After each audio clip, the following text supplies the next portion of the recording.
नमस्कार साथियों। आज हम जानेंगे भगवान विष्णु के वामन अवतार की उस अद्भुत लीला को जिसमें उन्होंने त्रिविक्रम का विशाल रूप धारण करके पूरा ब्रह्मांड अपनी 3 पगों पर नाप लिया। यह केवल आकार बदलने की बात नहीं थी, यह थी धर्म की पुनः स्थापना, विनम्रता की परीक्षा और भक्ति का सम्मान। आइए सुनते हैं त्रिविक्रम रूप में विष्णु। राजा बलि एक असुर थे, लेकिन बहुत धर्मात्मा, दानी और यज्ञ प्रिय थे। उनकी दानशीलता इतनी प्रसिद्ध थी कि देवता भी उनसे भयभीत हो गए। उन्होंने 3 लोकों पर अधिकार कर लिया था, धरती, आकाश और स्वर्ग। देवताओं ने भगवान विष्णु से प्रार्थना की, प्रभु, बलि धर्म करता है परंतु अब अहंकार में आ गया, कृपया उसे अपने स्थान का बोध कराइए। भगवान मुस्कुराए और बोले, इस बार युद्ध नहीं होगा, मैं स्वयं जाऊंगा वामन रूप में। भगवान विष्णु ने एक छोटे ब्राह्मण बालक का रूप लिया, जिसे वामन कहा गया। वे राजा बलि के यज्ञ में पहुंचे और बोले, राजन, मुझे 3 पग भूमि दान दीजिए। राजा बलि हंसे, बस इतनी सी मांग? मैं तुम्हें सोना, रत्न, हाथी, भूमि सब दे सकता हूँ। वामन ने कहा, मुझे केवल 3 पग भूमि चाहिए जो मेरी पगों की लंबाई में हो। बलि ने वचन दिया। जैसे ही बलि ने वचन दिया, वामन का रूप बदलने लगा। वह बढ़ने लगे, उनका सिर आकाश को छूने लगा, पांव पाताल तक चले गए, हाथों में तेज, आंखों में सूर्य जैसा प्रकाश। वे बन गए त्रिविक्रम, विष्णु का विराट और ब्रह्मांडीय रूप। भगवान ने पूछा, बलि, अब तीसरा पग कहाँ रखूं? पहला पग पूरी पृथ्वी को नाप लिया, दूसरा पग स्वर्ग और आकाश को माप लिया, तीसरे पग के लिए जगह नहीं बची थी। भगवान ने पूछा, बलि, अब तीसरा पग कहाँ रखूं? बलि ने सिर झुकाया और कहा, प्रभु, तीसरा पग मेरे सिर पर रख दीजिए। भगवान विष्णु ने जब पग बलि के सिर पर रखा, बलि पाताल लोक में चला गया। परंतु भगवान विष्णु प्रसन्न हुए। उन्होंने कहा, बलि, तू दाता भी है, भक्त भी है और त्यागी भी है। मैं पाताल लोक में द्वारपाल बनकर तेरे पास रहूंगा। भगवान विष्णु का त्रिविक्रम रूप दर्शाता है कि ईश्वर जब विराट होते हैं तो पूरा ब्रह्मांड उनकी एक लीला में समा जाता है। दिखने में छोटा भी सच्चे संकल्प से बहुत बड़ा कार्य कर सकता है। भक्ति और दान में अहंकार नहीं, विनम्रता होनी चाहिए। त्रिविक्रम अवतार में हमें सिखाता है, कभी अपने कर्म को घमंड मत करो। जब कोई छोटा दिखने वाला तुमसे कुछ मांगे तो समझो हो सकता है वह ईश्वर का रूप हो। सच्चा बलिदान वही है जो निस्वार्थ और विनम्र हो। तो साथियों, यह थी भगवान विष्णु की त्रिविक्रम लीला, एक ऐसी कथा जो हमें सिखाती है कि विनम्रता से सबसे बड़ी ताकत होती है। आज भी जब हम मंदिरों में त्रिविक्रम रूप की मूर्ति देखते हैं तो वो हमें याद दिलाता है ईश्वर विशाल है और भक्त का हृदय उससे भी बड़ा। नमस्कार साथियों, आज की कथा हमें सिखाती है कि सबसे बड़ा धर्म क्या है, सत्य को पहचानने के लिए अहंकार को कैसे त्यागे और ईश्वर का असली रूप स्वरूप क्या होता है। यह है वह पावन कथा विष्णु और भृगु ऋषि की रक्षा। एक बार देवताओं के बीच यह चर्चा छिड़ी कि तीनों प्रमुख देवताओं में सबसे श्रेष्ठ कौन है, ब्रह्मा, विष्णु या महेश। इसका निर्णय करने का कार्य मिला महान तपस्वी भृगु ऋषि को। भृगु ऋषि ने निश्चय किया कि वह तीनों लोकों की यात्रा करेंगे और स्वयं अनुभव करके निर्णय देंगे।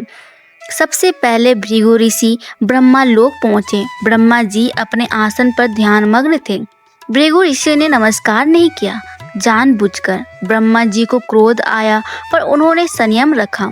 भृगु समझ गए कि ब्रह्मा जी भावुक हैं, क्रोध उनके स्वभाव का हिस्सा है। अब भृगु पहुँचे कैलाश पर्वत, शिवलोक।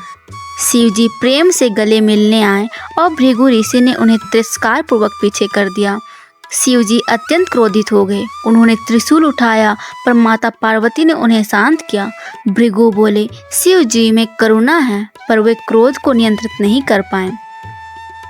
अब भृगु ऋषि पहुंचे बैकुंठ धाम, जहां भगवान विष्णु लक्ष्मी के साथ विश्राम कर रहे थे। भृगु ने सोचा, अब की बार मैं सबसे कठोर परीक्षा लूंगा, और उन्होंने भगवान विष्णु की छाती पर पैर मार दिया। भगवान विष्णु तुरंत उठे, ना गुस्सा न नाराजगी, बल्कि बोले, हे महर्षि, क्या आपके पैर में चोट तो नहीं लगी? मेरी छाती कठोर है, कृपया बैठिए, मैं आपकी सेवा करूं। भृगु ऋषि स्तंभ रह गए, उनकी आंखों से आंसू भर आए। भृगु ने सिर झुका लिया और कहा, हे प्रभु, अब मुझे कोई संदेह नहीं है, आप ही सबसे श्रेष्ठ हैं, क्योंकि आपके अंदर न अहंकार है न क्रोध, केवल करुणा, क्षमा और प्रेम है। लेकिन इस घटना से लक्ष्मी माता नाराज हो गई। वह बोली, जिस ऋषि ने मेरे स्वामी का अपमान किया, मैं उस धरती पर नहीं रह सकती जहाँ वो सम्मानित हो। और वे बैकुंठ छोड़कर पृथ्वी लोक चली गई। इसलिए पृथ्वी पर धन की कमी आई। लोगों ने फिर ध्यान, तप और भक्ति से लक्ष्मी माता को मनाया। यह कथा हमें सिखाती है धैर्य और क्षमा सबसे बड़ी शक्तियाँ हैं। सच्चा ईश्वर कभी गुस्से में नहीं आता, वे सबके दोषों को क्षमा करता है। अगर ईश्वर की परीक्षा लोग लेते हैं तो ईश्वर प्रेम और नम्रता से उन्हें सिखाते हैं। अगर कोई आपका अपमान करे तो तुरंत क्रोध ना करें। नम्रता और प्रेम से बड़ा कोई उत्तर नहीं होता। क्षमा करना एक ईश्वरीय गुण है, उसे अपनाना ही सच्चा धर्म है। तो साथियों, यह थी विष्णु और भृगु ऋषि की परीक्षा, एक ऐसी कथा जो बताती है कि शांत रहना, सहन करना और प्रेम से प्रतिक्रिया देना, यही ईश्वर का मार्ग है। नमस्कार साथियों, आज हम जानेंगे एक अद्भुत युद्ध की कथा, जहां लड़ाई केवल बल की नहीं थी, बल्कि ज्ञान और अज्ञान के बीच थी। यह कहानी है भगवान हरि यानी विष्णु और असुर हयग्रीव की। यह एक ऐसी लीला है जिसमें वेदों की रक्षा, सत्य की विजय और अहंकार का अंत होता है। आइए सुनते हैं हरि और हयग्रीव की कथा। बहुत समय पहले हयग्रीव नाम का एक राक्षस पैदा हुआ था।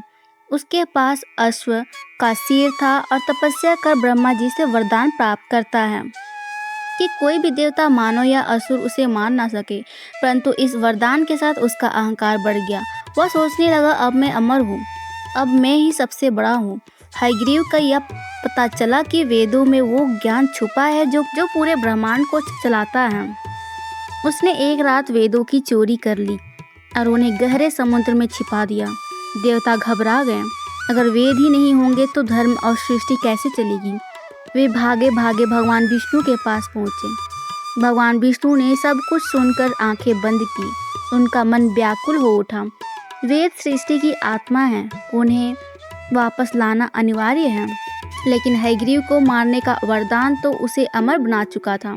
फिर भगवान ने एक चतुर उपाय सोचा, अगर कोई अश्वमुख वाला ही उसे मार सकता है तो मैं ही हयग्रीव रूप धारण करूँगा।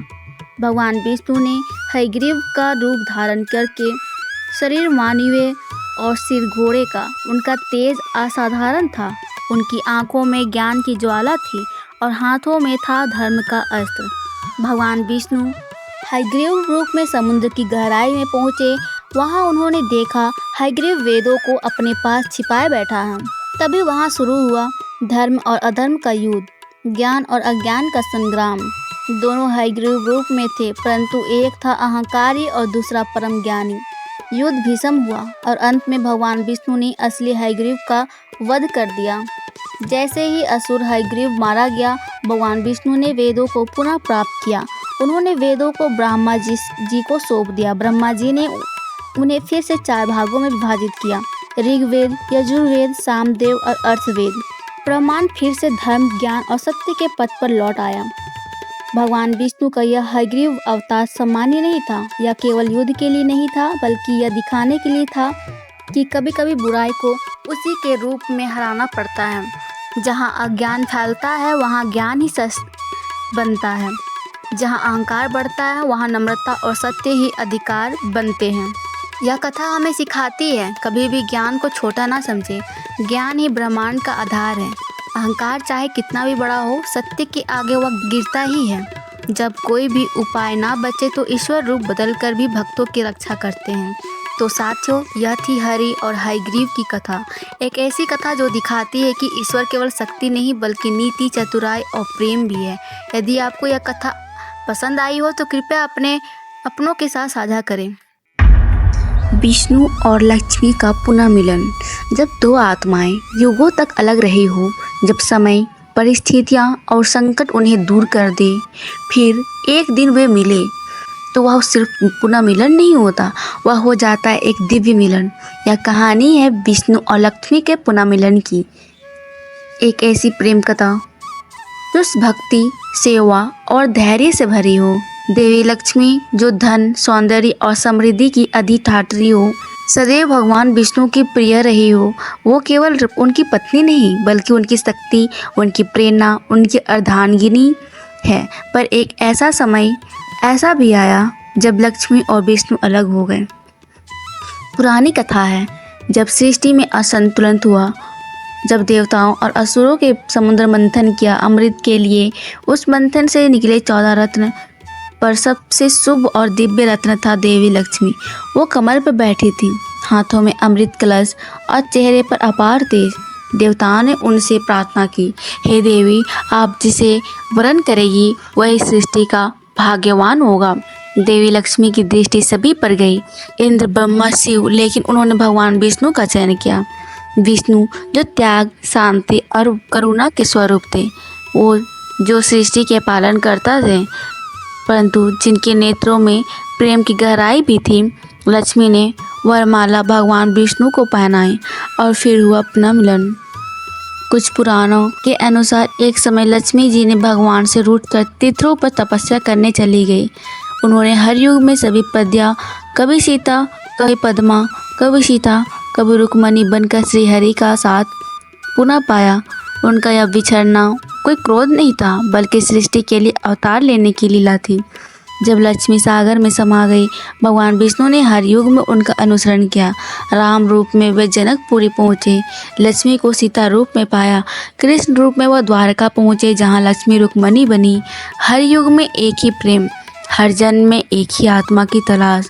समुद्र मंथन के बाद जब देवी लक्ष्मी फिर से भगवान विष्णु के साथ आई तो देवताओं ने पुष्प वर्षा की। सभी लोगों में यह संदेश किया, जब धर्म और प्रेम साथ होते हैं तब सृष्टि में संतुलन आता है। यह कथा सिर्फ एक देवी प्रेम कहानी नहीं है, बल्कि यह सिखाती है कि हर स्त्री में लक्ष्मी है, और जब वह सम्मानित होती है तब घर में विष्णु का वास होता। और हर दिवाली पर लक्ष्मी पूजन इसलिए होता है क्योंकि वह याद है प्रेम और पुनः मिलन, विष्णु का धैर्य, लक्ष्मी की भक्ति और उनके बीच का संपूर्ण मिलन। यही सिखाती है कि जब दो आत्माएं एक दूसरे के सेवा पर सम्मान में लगी हो तब ईश्वर का स्वरूप प्रकट होता है। विष्णु और लक्ष्मी कभी वास्तव में अलग नहीं हुए, लेकिन हर युग में उन्होंने संघर्ष और परीक्षा को अपनाया। हमें यह सिखाने के लिए कि सच्चा प्रेम समय, दूरी और परिस्थितियों से कभी नहीं हारता, और जब पुनः मिलन होता है वह दिव्यता और उत्सव बन जाता है। तो मित्रों, अगर आपको भगवान विष्णु और देवी लक्ष्मी की यह पावन कथा प्रेरणादायक लगी हो तो वीडियो को लाइक करें, शेयर करें और कमेंट में ज़रूर लिखिए जय लक्ष्मी नारायण, जय दिव्य प्रेम। धन्यवाद। ओम नमो भगवते वासुदेवाय। ये कहानी है एक राजा की अभिमान की, एक अवतार की चतुराई की और 3 कदमों में सृष्टि को माप लेने वाले प्रभु की। यह कथा है वामन अवतार की। बहुत समय पहले असुरों के राजा बलि ने तीनों लोकों पर विजय प्राप्त कर ली थी। वह एक पराक्रमी, उदार और तपस्वी राजा थे, लेकिन उसमें धीरे धीरे अहंकार आ गया। देवता हार चुके थे, स्वर्ग असुरों के अधिकार में चला गया था। इंद्र और अन्य देवता भगवान विष्णु के पास पहुँचे। भगवान विष्णु ने मुस्कुराकर कहा, बलि का हृदय दान से भरा है और मैं उसे अपनी दानवीरता से ही पराजित करूँगा, न युद्ध से न अस्त्र से। इसलिए उन्होंने लिया वामन अवतार, एक बौने ब्राह्मण के रूप में। राजा बलि यज्ञ कर रहा था, जहाँ ब्राह्मणों को दान देने की घोषणा की गई थी। तभी एक तेजस्वी बौने ब्राह्मण बालक प्रकट हुए। उनका तेज ऐसा था कि सभी स्तंभ रह गए। बलि ने स्वयं आगे आकर कहा, हे ब्राह्मण, आप जो चाहे मांग सकते हैं, भूमि, धन, स्वर्ण, कुछ भी। वामन ने नम्रता से कहा, मुझे सिर्फ 3 पग भूमि चाहिए। बलि हंसा, बोला, इतनी? तुमने तो कुछ भी मांगने का अवसर गंवा दिया। जैसे ही बलि ने प्रतिज्ञा की, वामन मुस्कुराए और उनका शरीर बढ़ने लगा। वे विशाल हो गए, इतने विशाल कि उनके एक पग में पृथ्वी, दूसरे पग में आकाश समा गया। तीसरे पग के लिए स्थान ही नहीं बचा। बलि ने सिर झुकाया और कहा, प्रभु, तीसरा पग मेरे सिर पर रख दीजिए। भगवान विष्णु ने बलि के सिर पर अपना तीसरा पग रखा और उसी क्षण बलि का अहंकार टूट गया। उसका हृदय पूर्ण समर्पण से भर गया। विष्णु जी ने प्रसन्न होकर कहा, हे बलि, तुमने जो मुझे समर्पण दिया है वो किसी युद्ध से नहीं पाया जा सकता था। तुम पाताल लोक के राजा बनोगे और हर दीपावली पर तुम्हारी पूजा की जाएगी। अहंकार चाहे देवताओं में हो या असुरों में, उसका पतन निश्चित है। भगवान का मार्ग हमेशा बुद्धि और भक्ति से भरा होता है, ना कि केवल शक्ति से। 3 कदम, लेकिन उसमें छिपी थी पूरी सृष्टि की मर्यादा। वामन भले ही बौने रूप में आए, लेकिन उनकी लीला इतनी विराट थी कि 3 पग में उन्होंने ब्रह्मांड को माप लिया और एक राजा को विनम्रता और समर्पण का पाठ सिखा दिया। जय श्री वामन देव, जय विष्णु अवतार, जय धर्म की विजय। अगर आपको हमारी यह कहानी पसंद आई तो कृपा करके इस वीडियो को लाइक करें, शेयर करें और पुनीत स्टूडियो को सब्सक्राइब करें।